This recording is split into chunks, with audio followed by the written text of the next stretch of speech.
Hello everybody, I'm joining my father for another movie review. Say hi, Dad. Hello. And today's we're going to be talking about The Terminator, directed by James Cameron from 1984. What did you think of Terminator? Still holds up. Absolutely, especially after 40 years later. The things that they predicted about AI and technology, very true today, especially the whole AI stuff. Mm-hmm. Yeah, it was very good and very excellent story and very involving, good action sequences. Absolutely. They still hold up today, those action sequences. Mm-hmm. Some of the practical effects are a little bit, not up to snuff, but still, it's still a really excellent movie. Well, we talk about practical effects. Like I was pointing out last night, how then we were watching the movie, the part when he cuts his wrist after getting shot or a car crash in his eye. But being a little kid watching it, that scene used to freak me out as a kid. Right. When he because as a kid that looked so real to me, where he's cutting his eye out, and but now as an adult watching it, actually I'm going to take these cloth. They're a little bit foggy right now, but anyway, watching it now as an adult, you can tell how it's a puppet, or it's stop motion, or that was not really Arnold. He was wearing a bodysuit to make it look like his right. Like I said, it's hit or miss the effect. No, but it was good. I really enjoyed it. But remember, that French movie with the eye. Yes, Eyes Without a Face. No, not Eyes Without a Face. The 1920s silent French film where that woman who cut her eye and yes, it's called the Un Chien Andalou. Un Chien Andalou.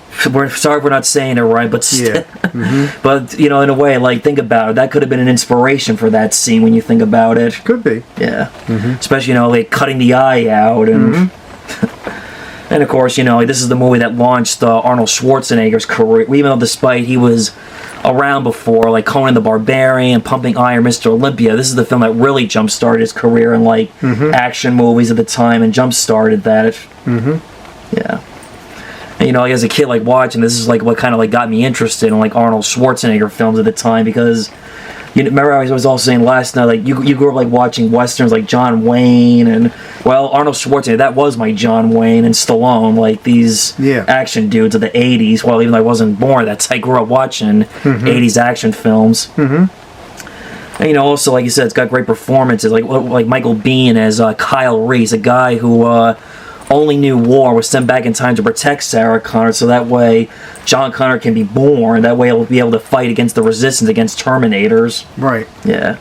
And like I said, all he knew was war. He didn't understand that life was not always war. He didn't have regular childhood. And, yeah. Yeah, and it's a little controversial because of the Harlan Ellison. Yeah. Which, there is definitely a similarity. Oh, there are. Because it really begins just like the Twilight Zone episode. Actually, Outer Limits, you mean? I'm sorry, the Outer Limits episode. Yes. Where you have this futuristic battle scene. Yeah. And then the person is transported and ends up, in the past. In the past. Yeah. But I mean, whether or not that influenced him, I can see it, but I don't know. I don't know if he consciously you did that. Maybe subconsciously, he had seen that episode, right? And he incorporated that. Well, the only difference is the soldier in the Outer Limits episode, he wasn't sent back in time to protect a woman from a robot. He was he just didn't understand how life was not always war. He didn't have love, compassion, empathy, and didn't have a regular child just like Kyle Reese. And well, even though despite whatever the controversial, it's still a great that he took inspiration from that or not, and just made a change up in a way. And the only difference is the soldier does not go back new in the soldier like Kyle Reese was. Yeah, well, they wouldn't do that. Well, of course not. On no TV, right? No, not that time in the 60s. Yeah. Even though Harlan Ellison was a great, talented sci-fi writer, but the guy was a pain in the neck and difficult.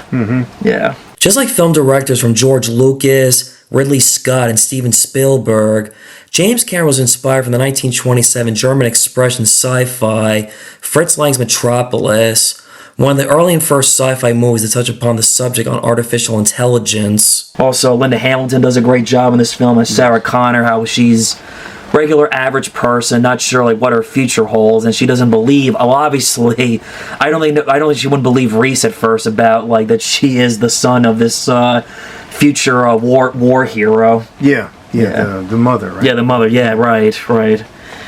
And also like how. And like she says, am I tough, organized, despite that she's not what she is right now at the moment, but later on in the film, like when she comes face to face against the Terminator, that's her moment of like being the tough woman that she is supposed to be in the future, of how she trains John Connor. Yeah. Let's see. Oh yeah, in a way, like when I was watching this movie, that I noticed some YouTubers have pointed out about this film that, in a way, it has a little bit of a slasher element too, like a high kill count, and just like Michael Myers or Jason Voorhees can't kill the Terminator, or well, sort of, but it's difficult and a challenge. Right. Like Kyle Reese said to Sarah Connor, like with these weapons, I don't know if it's possible to kill the Terminator. Especially, like, he's back in a time when they didn't have the advanced weapons that he had in the future to kill the Terminators. Yeah, it's interesting, too, because when you see the second Terminator movie... Right. How different Arnold's character is. Right. In this one, he's just a cold-blooded killer. Yo, he is. He just shoots, and that's it, and that's his job, and he'll kill whatever is around him. Right. Especially if he's at a gun store. Yes. Buying guns from Dick Miller. You can't do that. Wrong. Or like when he arrives to the past, comes a bunch of like three, I wouldn't say they weren't thugs. They were just like guys, like street thugs, I guess you would say. Yeah. Your clothes, give them to me now. Ice night for a walk. Wash day tomorrow. Nothing clean, right? Nothing clean, right? Then, and especially one of them was Bill Paxton. Right, a very young Bill Paxton. Yes. And with a very different hairdo. Yeah, exactly. Well, that was the idea of the character. Shoves him to the side and gets stabbed, rips the guy's organ, whatever came out of there, and blood, and the other guy's like, no, don't kill me, just take whatever you want. Yeah. And also, like I said, I love like the shoot, like the action sequences, like the scene like when they're at the tech noir scene, where just when he's about to kill Sarah, Reese comes in time for the rescue, and knowing that this is the real Sarah Connor, not like how before when the Terminator had no idea like who was the real Sarah. Right, he was going down the telephone list. Yeah. Yeah, he just knew that there were so many Sarah Connor, but not knowing who the real one was. And the part when the Terminator comes to the Tech Noir nightclub, a woman shouts out, hey, that guy didn't pay to get in the club. The guy grabs him, the Terminator breaks the guy's hand. Anytime I watch a scene that is a spoof and a parody, it's okay, baby. It's Arnold Schwarzenegger. He can come in for free. And also, I love the police shootout. It's one of my favorite action sequences. It's because, remember what Paul Winfield said, we got 32 cops in this building, you'll be perfectly safe. But little did he know, it just shows that not even 32 cops can protect Sarah Connor. And against the killing machine. Yeah. Yeah. Yeah. I always get goosebumps watching that scene. Wow, how cool, how awesome. Like I said, this was my westerns growing up. Arnold Schwarzenegger kicking ass or shooting. Well, he's the bad guy in this film, but still. Yeah. And also, like I said, Paul Winfield, good character actor, sadly no longer with us. Always he was one of those actors, always made the best of everything. It was always entertaining to watch, even though he's not a star, but... Yeah. And Lance Henriksen. Actually, what's funny is he was originally offered Terminator, but I'm kind of glad they went with Arnold as Terminator, because he's bigger, muscular, and... Yeah. Don't get me wrong, notice Lance Henriksen is a good actor, but not Terminator material. It was good that James Cameron casted him as just a police officer and partners with Paul Winfield's character. There's a deleted scene that I like that I wish they kept in the movie. When Kyle and Sarah escape in the police station from the Terminator, Lieutenant Traxler shouts out to Reese and believes him. He tells Reese to do what he can to protect Sarah Connor. Another deleted scene that I like they should have kept in this movie. When Kyle and Sarah are on the road, they can't find another car. Sarah looks up Cyberdyne's systems in the phone book and suggests to Kyle they should blow up Cyberdyne's systems to prevent the war from happening. Reese does not agree with Sarah, thinking it's too risky, dangerous, and not possible. They get into an argument. Sarah tries to run away. Kyle stops Sarah. She hits him. He points a gun at her, but of course, he does not shoot her, of course, for obvious reasons. Then Kyle breaks down crying. It shows Kyle's emotional side. He never had a normal life, and all he knew was war. Also, how he never knew or saw the world was not always bad before the war happened, even that the world can sometimes be a beautiful place. It's also hard for Kyle to believe what life was like before Judgment Day, that everything people take for granted in life is all gone in the future. He feels sad, lost, confused, broken down, and does not feel like he belongs there. After Sarah terminates the Terminator, Sarah is taken to the hospital for medical attention. Some random employee finds a piece of the Terminator's microchip computer in the factory, seeing what it looks like some kind of advanced tech that is not around yet. Not knowing what this chip is, the employee hides this chip from the police, and he'll examine it on Monday to see what this microchip is all about. And like I said before, with this being a slasher, like the high kill count, remember the rules of scoring. Matt and Ginger had sex. Well, then again, Sarah Connor had sex with Kyle Reese's character, but that's a different story, though. And when you watch this film, it's kind of a shocker about who the father is to John Connor. Right. Yeah. Especially as a kid, I didn't see that connection. Now I see, like, we know like she said, I don't suppose, like, I won't scare the father away. No, don't worry, you didn't scare him away. He's right in front of you. And I also like how, like, the dream sequences that Kyle has, because he has PTSD from, the war. And especially around that time, that was post-Vietnam War at the time for... Especially when she explains, describing Judgment Day in the future and how it's just... We basically see how L.A. became a hellhole. Right. How, machines took over, and it has a great theme about, how... Well, mankind, have machines take over people, and machines, take over the entire world, and will it wipe out the entire existence of the human race. When a Terminator attacks Kyle's unit, believe it or not, that Terminator was Franco Columbo, who was friends with Arnold Schwarzenegger during their Pumping Iron days. Franco Columbo also trained Sylvester Stallone for the Rocky sequels and the Rambo movies. Especially recently, what we had recently last year with the writer's strike that happened, when you think about it. Yeah. Artificial intelligence. Yeah, well, unfortunately so far, no Terminators, thankfully, where they're killing machines. I don't think so. Yeah, no.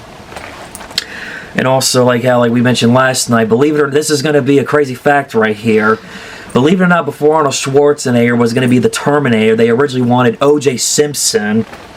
I know, you told me that. That's interesting. It is. I mean, well, the reason why they did not cast him as Terminator, because of his good guy image at the time. But little did we know at that time, a decade later, what was to come. And also, even they wanted Arnold Schwarzenegger to play Kyle Reese originally, but... He told James Cameron, no, I want to play the Terminator. And James Cameron's no, play Kyle Reese. He's the hero of the movie. But in the words of Arnold Schwarzenegger, he said, trust me. And, of course, the famous line, I'll be back, was originally supposed to be, I'll be right back. But thank Arnold improvised. I think it worked out well. Yeah, I think so. No, it did. All in all, just a great film. It's one of my favorite films of all time. It's also, favorite films of action sci-fi movies too. It's it's a very rewatchable movie. Absolutely. Anytime I go back to rewatch it, I never get tired of it, and I also still get a lot out of it, especially when I maybe analyze or got something different out of it this time than I did the first time. But as a kid watching, I'm thinking oh, cool action effect. But then as I get older, I see the bigger picture behind it, the bigger message. Right. Especially like I said before, how this movie aged well about AI, and James Cameron said, I was right, you just didn't listen to me back in 1984. And this is also the film not only broke out Arnold as an actor, but this was James Cameron's breakout, showing how he was a talented director. Right. Yeah. Because even before, he was he did work on film, but it's only either as some producer or executive producer or assistant kind of thing. And what's an interesting story is during the making, when he had the idea of this film, he said that it was during the making of the second Piranha film they did with Roger Corman. He got sick during the making of that film while he was sick and recovering. That's where the idea, inspiration just came out of nowhere, thinking about a future cyborg sent back to the past to kill the mother of the unborn son, to that way the Terminators and Skynet will win. the war. Oh, that's good. I didn't know that. Oh yeah. It's, I'm a nerd. What can I say?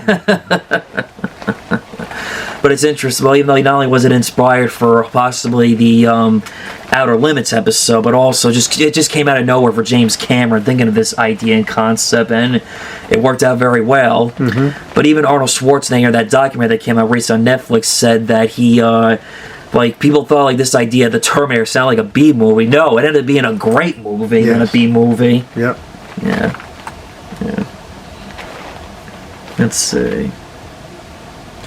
Also, like, it has a great ending to this movie where, like, well, and again, just like in a slasher movie, just when we think the Terminator's dead, he comes back. The Terminator's dead, he comes back. Mm-hmm. He survived the fire, and he survived the explosion that Kyle put in his, around his rib area, whatever you want to call it. Mm-hmm. And, but of course, Sarah Connor being very heroic, you're a Terminator effort, boom, traps in the nick of time. Yep. Yeah. It's a sad ending for Sarah Connor. She lost the love of her life. A year later, she's pregnant with her child, and she's unsure, like she's scared about the unknown of the future, about bringing her child into the world, not knowing is he going to be like the answer, and is the world a safe place going to be for John Connor? Yeah, that's true. And Yeah. it's that she gets her picture taken. Yes, and that's another thing. As a kid, compared to kid, as an adult, I understand now how like basically, like when the future dream sequence, when Kyle's looking at the photo that John gave him, it's like it's foreshadowing what was to come later about what was she thinking in that photo. Right. She was sad and worried, basically. Yep. Yeah, that's what the whole point of that picture was, that he was analyzing, understanding how Sarah was feeling. Yeah. Let's see. So that Pauline Outer Limits episode. I guess we've summed up everything that we can about like what else is there to say about this movie? It's a classic and it holds up, and go watch it. Yeah, or rewatch it. Or or rewatch it, whichever one you've. It's still one of the best 80s / sci-fi action films of the time, and like I said, a film that I just enjoy going back to rewatch. No matter how many times I see it, I still I get goosebumps. Yeah, I guess that's everything we've summed up. Okay. Like the video, subscribe, and say goodbye, Dad. And all right, have a good night. Hasta la vista, baby.